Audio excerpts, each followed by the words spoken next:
history, even more so than the Civil War. So the casualty per population was incredible. But with tonight's presentation, we do go into King Philip's War at the second half, and this is the book that Eric Schultz and I did together. Eric was the lead writer. He was amazing.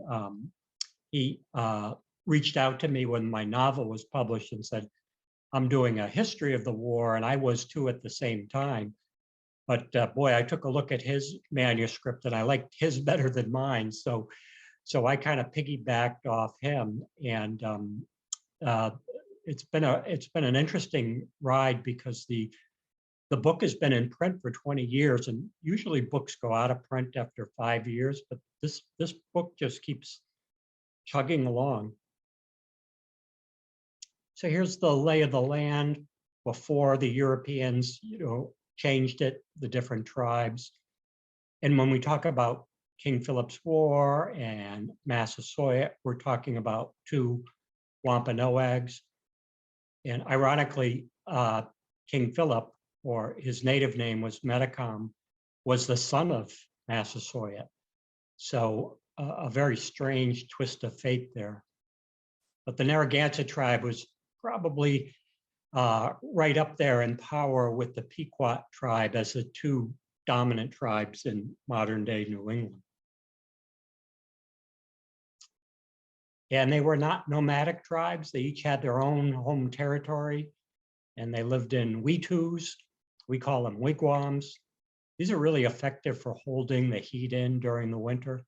You put a little fire in the center, and there's a smoke hole at the top, and a blanket covering the opening. And between body heat and the fire, you could stay pretty snug in this right in the winter time. And you see the grinding stone out front because the natives were an agricultural-based people, so they were grinding corn. That was one of their main staples. But they grew beans, squash, pumpkins. One of the artifacts I found with an old trapper and amateur archaeologist, Stanley, he's passed away, but we did a few digs together, and I learned a lot about where to look for native artifacts. This was a giant axe head that Stanley found in Plymouth. And the natives would use those to cut down the big white pine trees and hollow them out and make a dugout canoe. So when you hear about birch bark canoes, that would be in northern New England, and the dugout canoes were here in southern New England. This is one of the Native Americans' first invention. This goes back to the first known people here in New England. We're going back almost 12,000 years ago to the Paleo Indians, and they would hunt with spears, but they learned to throw them farther and harder with these throwing sticks that are called the atlatl. And the way Stanley would throw that is he doesn't let go of the throwing stick, but the spear will go flying off it. So back at the turn of the Ice Age, we had woolly mammoth in New England, beaver the size of black bears. It was just a whole different landscape and animal world. A friend, Wes, he's an Abenaki Indian, and I included this slide because when we do get into King Philip's War, this is a good reminder that the natives did have muskets at the time. They'd been trading with the English for the muskets, and so during King Philip's War, they had muskets, but they didn't have access to gunpowder, and that was one of the issues that they faced. They could make musket balls, they could repair broken muskets, but without the gunpowder, after a while, the muskets were useless. And they would utilize every aspect of an animal's body. For example, if you killed a deer, not only the meat, but even the antlers. Stanley taught me how to make projectile points, just taking an antler and flaking a piece of quartz or obsidian or chert. When I wrote the historical novel about King Philip's War, one of the research books I used was New England Prospect, written by William Wood in 1633. And it's kind of written like a travelogue designed to get more English people to come to the New World. And he says there's this great beast in the New World, and we call it the moose. And then he goes on to say, and we have plans for it to plow our fields, but that never happened. They couldn't domesticate it. But it's kind of funny, right after I took this picture, I got way too close to this bull moose and he charged. And my latest book, I'll show you a cover at the end, I think I have it here, is called The Waters Between Us. And it's about growing up in Western Mass and Vermont and always being in the outdoors. And it's a relationship with my father as well. And so that's called The Waters Between Us. And one of the moose triggered that thought, because one of the chapters is that I've been charged by a moose twice, so I don't learn my lessons very well. But I survived. Natives would raid muskrat lodges, get the roots and the tubers inside for their own use. But they would repatch the top so the muskrat could survive the winter, because they wanted to do it again. We would call that conservation. They called it survival. So when the Mayflower came over, they actually weren't aiming for Massachusetts. Massachusetts had been seen by other explorers and Champlain. They were heading further south, but they did encounter storms and were blown off course and decided they better get to the nearest landfall. So that's why they headed to Massachusetts. And they had some dissent on board, so they came up with this Mayflower Compact that whoever signed it was going to agree to abide by the rules, and they were going to. It was kind of like the first little bit of democracy, if you will, have leaders, and we're going to form a consensus. And a big issue was getting to Massachusetts so late in the year. Coming in late November, the water's cold. They had to take the shallop from the main ship and then get out. They'd get wet. Many caught pneumonia, and many of the Pilgrims died that first winter. And they went to Cape Cod first. They didn't go straight to Plymouth.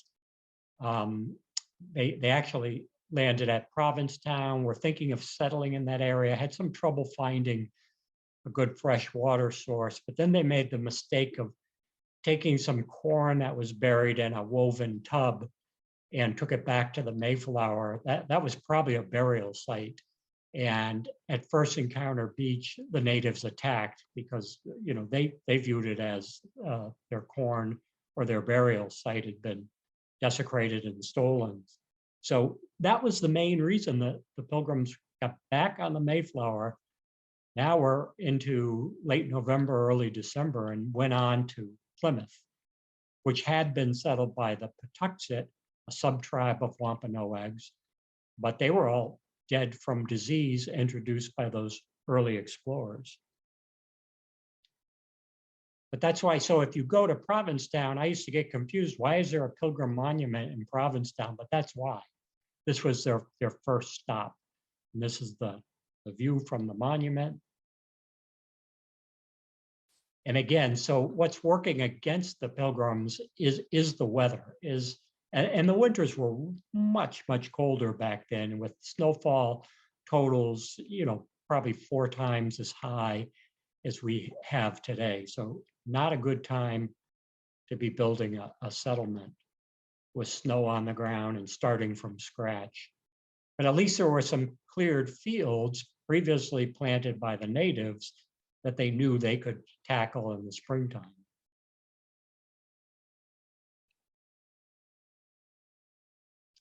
If you were to go to Plymouth today, you'll see this sign for the burying ground. And one of the things that Pilgrims started to do as the months of winter went on was to bury their dead at night.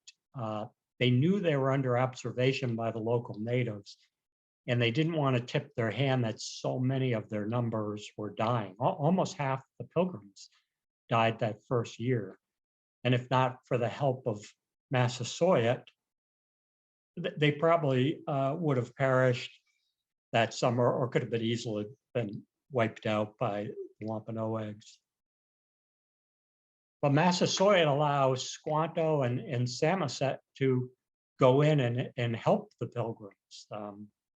And the Pilgrims are actually shocked when I think it was Squanto said, "Welcome, Englishmen." He could speak English because he had been kidnapped by early explorers and somehow got back to America. So I don't think they would have survived had it not been for Squanto and Samoset showing them how to plant, how to catch the fish, what things to plant and when. And that was all with the blessing of Massasoit. So Massasoit, that word means great leader. So he was kind of the supreme leader of all the Wampanoags, and but his native name was Osamequin, which means yellow feather. So if you see Osamequin, it's the same as Massasoit. We called him Massasoit. They didn't. They called him Osamequin. And so co-author Eric Schultz and I, we did a series of issues for Cobblestone magazine because we wanted the full story of the Pilgrims to get out. Cobblestones was, a class act. And so we did 3 issues with them covering this time period that I'm talking about tonight. Of course, the natives today, they view Thanksgiving a little different than we do. They view it as the beginning of the end, because Massasoit made a mistake in their opinion, that he let them get established, and pretty soon they gobbled up all the land. So for years there had been protests in Plymouth, but then this version of Thanksgiving was able to be told. So you had a period of relative peace because of Massasoit and his alliance with the Pilgrims. He wanted the Pilgrims to work with him as a buffer against the more powerful Narragansetts to the south. So he knew the Pilgrims had the muskets, and he was trading for them, and that could keep the Narragansetts at bay. But the peace is shattered in 1636 with what's called the Pequot War. And I'm not even sure war is the proper term because it was all over very, very quickly. But the Pequots were a powerful tribe. They had some issues with a trader. They killed the trader. The colonies united to put down the Pequots, to take them on. And the natives never did unite, by the way. That was the downfall of the natives and the colonists in taking control of New England. The natives could never totally unite all the tribes against these invaders. So this was a sketch done of the attack on the main Pequot village by the English. It was a palisaded winter encampment, and you could see the English with the muskets there, a little bit of flame coming out the end. But then you wonder, who are those natives behind them with the arrows? Well, those aren't Pequots, those are Narragansetts, who the English colonists from Mass Bay, Plymouth Bay Colony, Connecticut, recruited to help them fight the Pequots. So it illustrates the point I made earlier that the natives could never unite against these invaders. And they actually just decimated this winter encampment, killing men, women, and children. And many of the Narragansetts were shouting, "Enough, enough." In other words, they've never seen this kind of warfare of total annihilation before. Usually they just, once they had beaten another tribe, that tribe would have to pay tribute to the more powerful one, but they wouldn't annihilate them. But that's what they saw the English do. And the attack was launched by militiamen from Connecticut up by the Hartford area, and they came down that green line, went over towards Narragansett Bay, recruited the Narragansetts, and then came back around and attacked where that star is in the middle there on the Mystic River. And then the mop-up operations continued all the way down to Fort Saybrook and New Haven. So it was all over in a matter of months. It was basically the beginning of the end of the Pequot power. There was just a few scattered remnants left. And that was a message to all natives: if you don't do as we say, if you take up arms against us, this is what will happen to you. So the English were able to then really start expanding. This is one of the many ditches that they dug to drain out the wetlands so they could let their cattle feed on the marsh grass. This one's in Dedham. It connects one part of the Charles River with another, dug in 1650 by hand and straight as an arrow today. And they started to put up mill sites. You know, if you were to take a walk in the woods and you came upon even a stream, not even a very large stream, if you really look carefully and follow the stream, 9 out of 10 times you will see evidence of a mill. Usually you'll see where the earthen dam was to hold back the stream that created the holding pond that could then be released through the sluiceway to power the mill. So this one is a real beauty. This is the Gilbert Stewart Mill in Wickford, Rhode Island.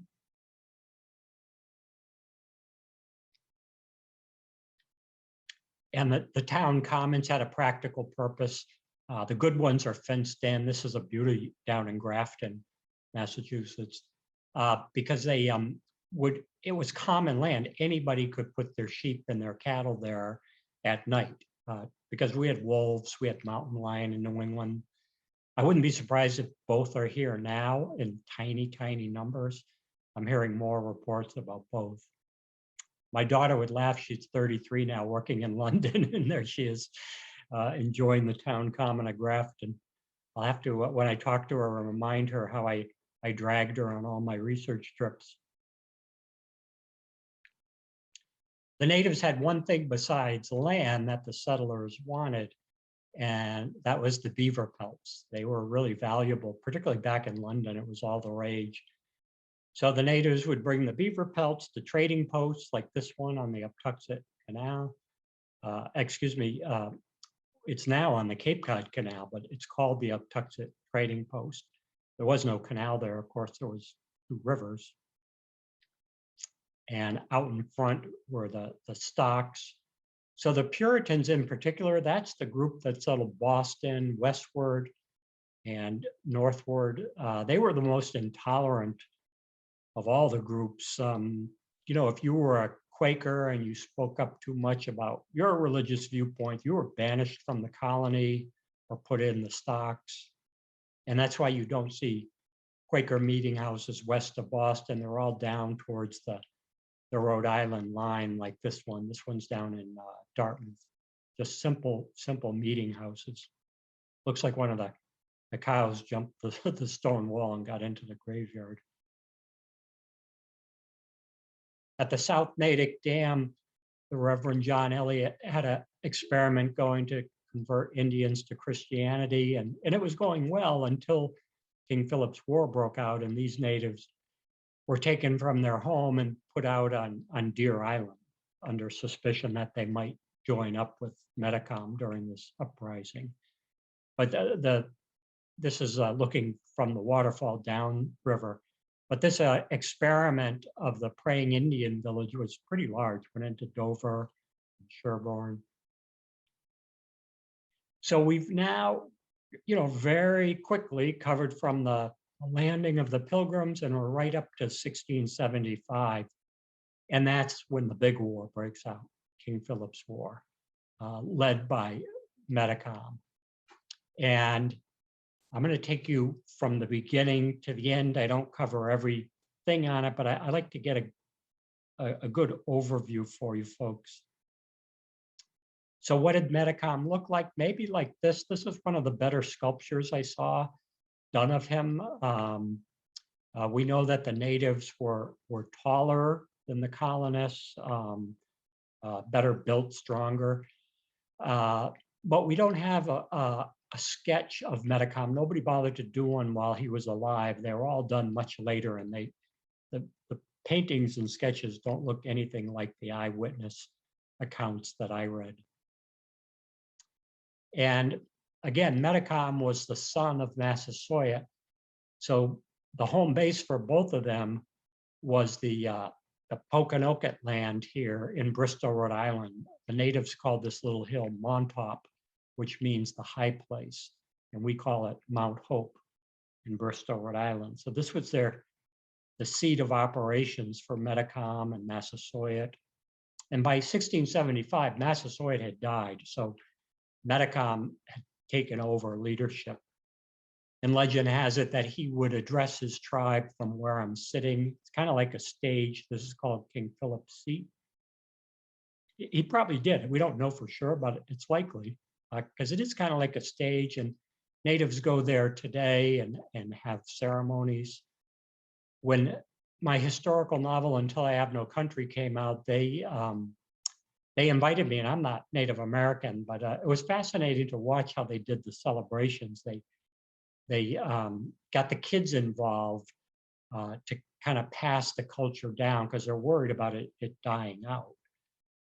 But one of the events that triggered the war was a couple of years earlier, the death of John Sassamon, who was an English interpreter. He was a Native American, but he could speak both English and the Wampanoag tongue.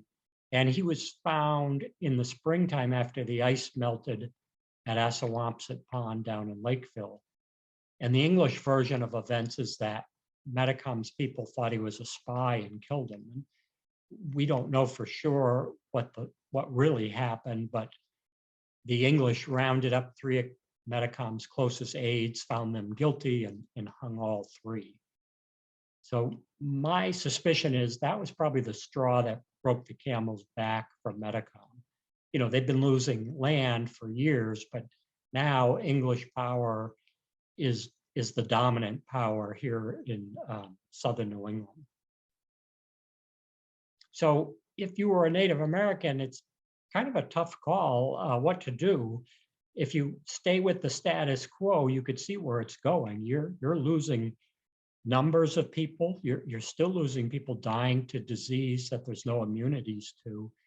You're losing land, and you're losing power. The English laws are ruling the land, not the tribal laws. But if you take up arms, you know it's probably going to be an all or nothing kind of war.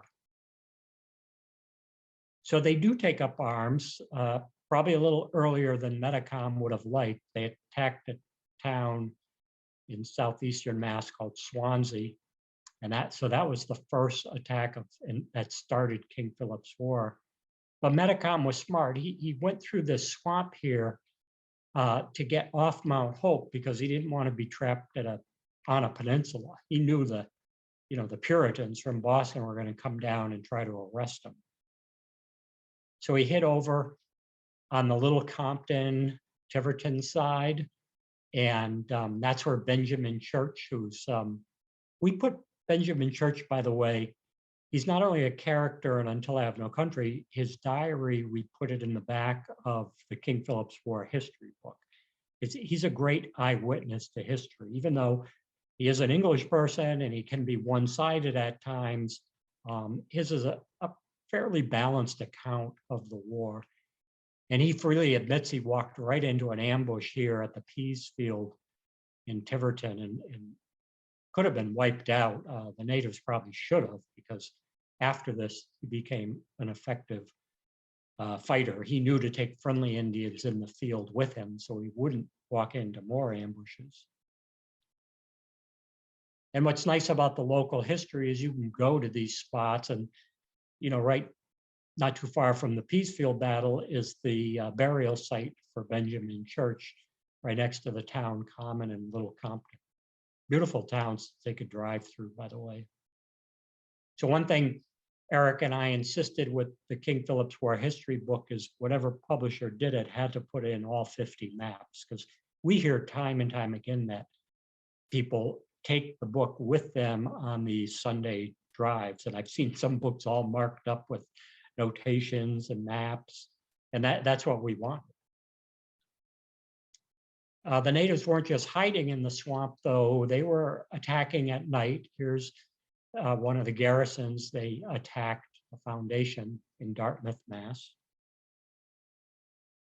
But they can't stay in the swamp forever because they'll be located. So right under the nose of the English, they slip away, crossing the Taunton River, crossing north of Swansea and heading towards central Massachusetts. And the reason they're doing that is they've heard that the Nipmuc tribe, totally without Metacom's involvement, has risen up and attacked the town of Minden, Massachusetts, which is where I live. And they burned Minden right to the ground. So Metacom's got an ally. Probably came up the Blackstone River a little bit. That would have been a natural pathway along the shores. And then this is one of the many King Philip overlooks. It's a real beauty. You're looking down on the Blackstone River. This is in Uxbridge. And when they arrive here at the banks of the Ware River, this was the giant Winnemesset village of the Nipmucs. And they were celebrating because they've not only burned Minden, now they've burned down Brookfield. So Metacom has got a strong ally now, and they join forces. And the way the Nipmucs attacked Brookfield was soldiers stationed at the garrison there were foolish enough to push on when they didn't find some natives they were going to meet with and try to go into the village and intimidate them on horseback with armor and muskets. There was no way the natives were going to let that happen. They sprung an ambush. And again, we know a lot about this battle because Captain Wheeler was there. He was shot right off his horse, but his son dragged him all the way back to the garrison. And Wheeler did survive, not for long, but enough to write down what happened. And he said it was luck that the natives didn't burn down the garrison that we were holed up in. And he explained the luck was in the form of rain. They kept putting the fires out, but the natives were trying to burn the garrison house down. So some of the two tribes that have joined together stay at the greater Brookfield area. Others go up to the Great Falls that we now call Turner's Falls, and they start attacking towns on the Connecticut River, culminating in Springfield, and as I mentioned, my hometown, Long Meadow. The Mohawks stay out of it. They were recruited, but they had always been enemies of these Algonquin tribes. That's kind of an umbrella term for tribes here in New England. And this is when Bloody Brook happened, which was a real disaster for the English. They had not listened to Benjamin Church about the places where an ambush is likely to occur, which is usually a spot where, say, the trail narrows between two hillsides, where you could have an ambush and the ambushers could be up in the hill shooting down on you. So at Bloody Brook, they're evacuating Deerfield, and here's an old wood carving. It shows the natives on the high ground on either side of the trail, and they opened fire, and they knew the wagon train was going to probably get stuck in the mud there, and it did, and that was the perfect place to do the ambush. And it was a disaster for the English. 76 English people were killed in just that 1 hour ambush, and they're buried here on the town common of South Deerfield. So if you're ever out, say you're on Route 91 heading to Vermont, stop in South Deerfield. It's really beautiful. You can drive to the top of Mount Sugarloaf and look down on the Connecticut River. And you're seeing here that some of that area hasn't changed that much since King Philip's War, an isolated farm on the banks of the Connecticut.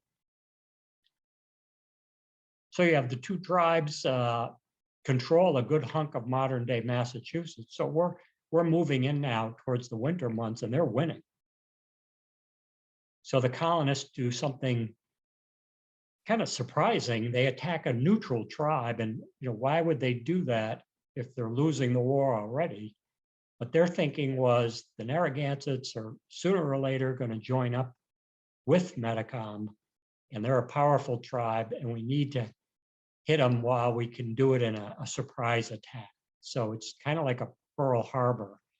The Narragansetts don't know this is coming, and the colonies unite and attack the winter headquarters of the Narragansetts at the Great Swamp. So the colonists, they erect the signs, but when I interviewed a Narragansett historian, she said, we never call it the Great Swamp Fight. We call it the Great Swamp Massacre, because, over 300 women and children were killed on that day, and they were neutral. And so she has a point. But the English, to get inside that winter encampment, there was only one way in, and they had to go over this log. And so that's a big scene in Until I Have No Country, because the first soldiers were shot right off the log. And this spot is kind of hidden. We have a map to it in the book, but this is where the events occurred, and that big monolith is to the Narragansett Nation, and stones around it are the attacking colonies. Benjamin Church was at that battle, and he said he was against Winslow's idea to burn the village down. He wanted to take it over and use that as their base of operations, because there was food there, shelter, but he was overruled, and all those wounded men had to march back during a blizzard, and many died on the way back to the garrison house here in Wickford, and they're buried in the back of it. So we're now into February. Again, if, in my opinion, the natives are winning the war up to now. They're starting to make attacks closer to Boston. And this is when they take Mary Rowlandson captive. And she endures about 11 weeks of being shuttled around. She was in the garrison house in Lancaster when the natives attacked. So some of the people were killed, some were taken captive. She was one of the captives. And she later, when she was released, chronicled exactly what happened. And it's really riveting, and we put her diary, if you will, in our book. And this is where she was released, Redemption Rock in Princeton. And the colonists and the natives would both know where this unusual glacial erratic was, perfectly flat on the top where I'm standing. So that same month, they attack Medfield. You can see they're getting closer to Boston. The North Shore got off kind of easy. The suburbs west of Boston and south of Boston got hit much, much harder because that was closer to Wampanoag, Nipmuc, and Narragansett land. And this was one of the homes burned down during the attack. It was built a couple of years later, called the Peak House in Medfield. Windows are small because glass is a luxury. We think this might have been the house that the farmer discovered that the natives had infiltrated the town at night. And their method of operation, the natives, was to infiltrate the town at night and then at first light, launch the attack just as soon as they could see, but catch the people sleeping. So we're now into April, and you would think the English militiamen wouldn't be walking into ambushes after walking into so many, but Wadsworth and his men do just that in Sudbury. And that's a total disaster. They walk between those two hills kind of in the center of the screen. The natives did the oldest trick in the book there. They showed just 3 or 4 natives. The soldiers think, oh, it's just a small group, let's get them. And then when they get between the two hills, the rest of the natives are up there waiting, and they close the vise on them. So now it really has people worried in Boston. Are we going to have to evacuate Boston? The attacks are getting closer and closer. Plymouth is attacked, the Clark garrison is overrun, Scituate is attacked, Providence is burned to the ground. So Roger Williams' experiment where he had a much better relationship with the natives goes up in flames. And, you know, you would think things would be all over for the English, but there've been some issues with the natives percolating underneath, and one of which was they were so busy fighting, they didn't have time to grow crops the prior year. So now in the winter and the spring, they're out of their, you know, stored crops because they're moving around so much and not unable to plant new ones. So hunger is a big issue. And you have the issue of more English people in New England at the time than there were natives. So in a war of attrition, the numbers are on the English side. And now you finally have the English recruiting more and more friendly Indians to help them. So the Connecticut English have recruited Mohegans and Nyantics. They catch up with one of the leaders of the Narragansetts, Canonchet, and behead him. So a lot of the leadership in the uprising is being killed or captured. And if you're captured, by the way, and you're a male, perhaps a female, but usually the males were just sent to the Caribbean or Bermuda to work the sugarcane field. So you were sold out of the country into slavery. And so spring is the turning point when now all of a sudden the English are making big headway against the natives, wiping out various villages. And the decisive blow happens at Turner's Falls, and this is in May. Captain Turner gets recruits from Northampton and Hadley, and they go right up the river to attack what the natives thought was a safe haven. They never thought the English would come this far north up the river, but Captain Turner had good intelligence about the village, and he decides to do an attack just like the natives do, infiltrate the edge of this village at night and spring the attack at dawn. And it was a big village because this was the scene where natives could catch shad and herring at the big waterfalls at Turner's Falls. Some of the natives tried to flee across the river, but it's springtime and it's swollen and it sweeps many right over the waterfalls. And Turner was pretty smart. You know, he tethered the horses to the west and then he curled around to the north and then swooped down from the direction that the natives would least expect it. They certainly didn't expect an attack coming from that direction. So he had them kind of pinned up against the river. But after he wipes out the village, it's very successful. This is their safe place for the natives, and now it's gone. Some of the natives regroup and pick up Turner's trail, and he's killed on the same day as the battle. So even though he's credited with, you know, partially the success of winning the war, he does not survive that day. So what does Metacom do? He does something surprising. He goes south, right into the teeth of the English, back to Montauk, the high place, or we call it Mount Hope. I call it the last stand. I think he knew the cause is lost and wants to go down fighting in his homeland, you know, where he grew up. And it's one of his own people that that pulls the trigger that kills him. This alderman was the native, what the English called him. He had joined up with Benjamin Church. He had some dispute with Metacom and wanted revenge. And so he's credited with killing Metacom. Church has Metacom's head cut off and put on a pole in Plymouth, and it stayed on this pole for 20 years. It was just a brutal, brutal war. So if you're interested in one of the books, you can get it personalized if you're thinking of a gift for Christmas or the holidays.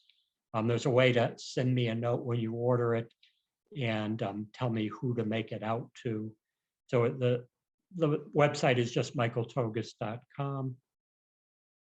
And the newest book is up there. So this is that one about growing up.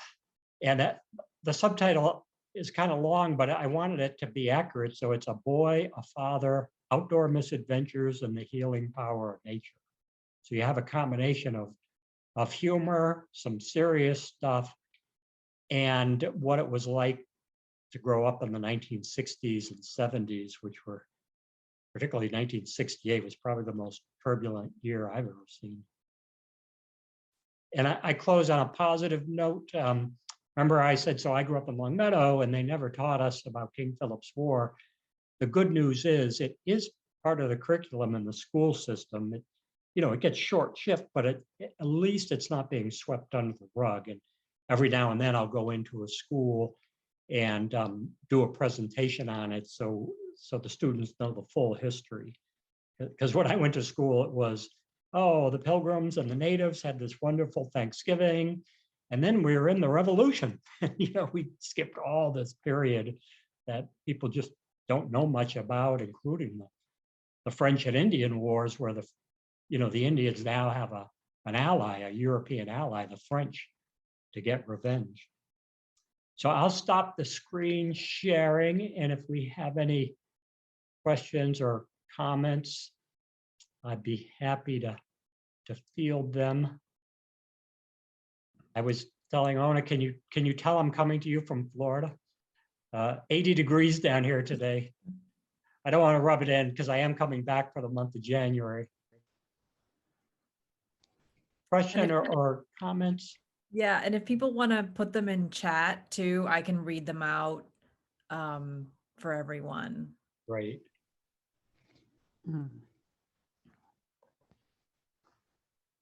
Charles. Oh, okay. Can you hear me? Yes. Hi, Charles. Oh, hi.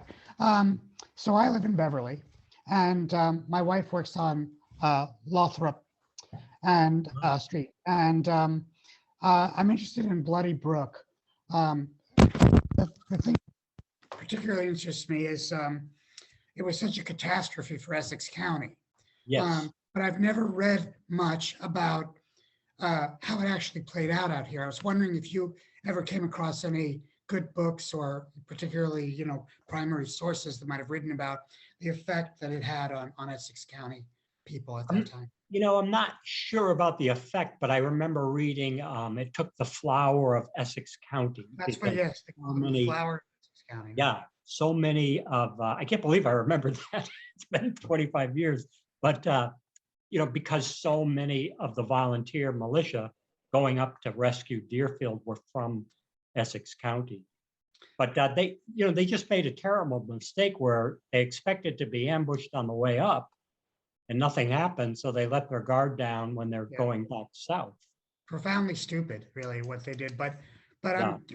76 young men must have been a substantial, portion of the male population, and guys who were young and vigorous and able to work and bring in food and stuff.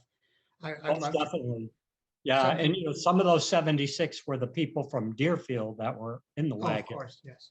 But it was that's a big number back then in terms of a disaster and just one attack. You mentioned just hearing the town of Beverly. I did do another book that takes place, a lot of it in Beverly, and that's 10 Hours Until Dawn, about the rescue just a mile off Beverly during the blizzard of '78 in the ocean involving the Can-Do. So I interviewed them. Fiction or nonfiction? What's that? Is your book fiction or nonfiction? Oh no, it's a true story. 10 Hours Until Dawn. It's every word is true because on board the rescue boat, and 5 people died. All their radio messages back and forth were audio recorded on land. So I had access to hours of audio tape of what was happening at sea. And you could imagine 40-foot waves out there. And it's happening right off Beverly. Oh my Lord, that was in 1978? The blizzard of 1978. In fact, there was a Beverly citizen that had some of the best radio transcripts. He passed away, his name was Mel Cole. And is there like an Indian Hill in Beverly? Indian Hill. Like a hill, there's a hill he lived on somewhere. And he had a big radio tower off the top of his. Oh yeah. Goat right. Hill, maybe? Maybe, yeah. Goat But Hill. Mel Good, yeah. Cole was his name, Cole, and he was great to work with because, man, he had the original clear, crystal clear tapes of what was happening out in the ocean. And he was the only one at the final hours that could communicate with them. I later found out, I said, why were you such a good radio operator to Mel? And he never really told me, but later I found out he'd been recruited by the CIA to help with some of their radio technology I see. And the All right, library well, does have a few copies of 10 Okay. hours. of that book. Yeah. Good. Yeah, that would be, I've put that to slides. That might be a fun one to do down the road sometime. Oh, yeah, I make sure that other Beverlonians attended. Yeah, because it's just, there was some heroic stuff that happened that night, and it's really sad and really tragic that some of the people they were going to help weren't in trouble after all. There was a big oil tanker right there in Salem Sound. Oh, and Julie has mentioned in the chat, there's an Indian Hill in Pride's Crossing. So we Yeah, do have an awesome. Indian Hill. Yeah. My memory is good with these like trivial little things from books, but you asked me what I did a month ago, and it's terrible. It's like a selective memory that's good with the written word, bad with events that happen around me.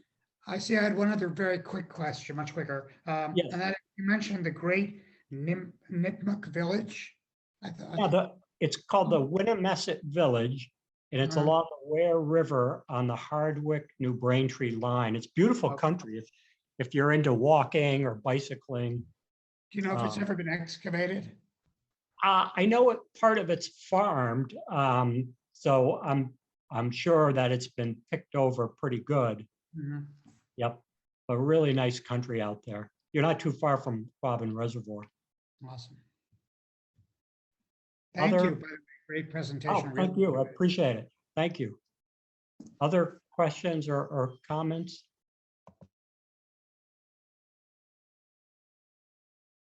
I think we're good.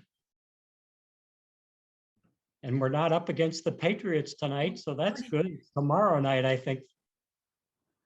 Yeah. Well, thank you very much. That was great. Thank you. Thank you for putting it together. I appreciate it. Yeah. And thank you everyone for coming too. And I'm sure we'll have you back. It sounds like. Yeah, we'll have to do 10 hours. You'll be on the Yes. edge of your seat because so many strange things happened that night. That'd be great. You'll think it's fiction, but it's Yeah. all interviews and the audio tapes. Awesome. All Yeah. right. Thank All right. you, everyone. Thank you. Have a Yeah. great evening. You Bye now. too. Thank you, Bye-bye. everyone. Thank you. Thank you. Thank you. Good night. Thank you. Bye.